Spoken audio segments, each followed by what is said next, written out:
பார்த்தீங்கன்னா இது ஒரு மரம் ஃபுல்லாக பாசி பிடிச்சிருக்குது பாருங்கள். பாசி முடிஞ்ச அளவுக்கு நான் க்ளோஸ்அப் கொண்டு போகிறேன் பாருங்கள். ஒரு அது உள்ளே ஏதோ மரம் இருக்கிற மாதிரியே ஃபீல் ஆகும் பார்த்தீங்களா எவ்வளவு. ஸோ இந்த மாதிரி மரங்கள் வந்து கொஞ்சம் ரொம்ப நாள் இன்னும் ஒரு 50 வருஷம் இருந்ததுன்னா மரத்தில் ஒன்றுமே இருக்காது. ஸோ இந்த மாதிரி மரங்கள் காற்றோ தீயோ வந்து அழிச்சிரும். ஃபுல்லாக மூங்கில்.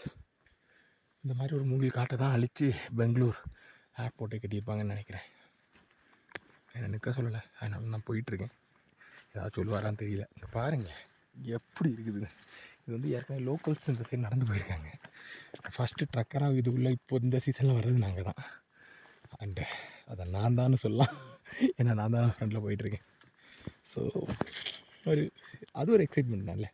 அங்கே பாருங்கள், நான் சொன்ன மாதிரி அந்த மரம் வந்து டோட்டலாகவே ஏதாவது இந்த மாதிரி பாசி பிடிச்சிருக்கிற மரம் கொஞ்ச நாள் ஆகும்போது என்னென்னா அதோட மொத்த சத்துமே போயிடும். அதுக்கிட்ட இருந்து இந்த பாசி எல்லாத்தையும் உறிஞ்சிடும்.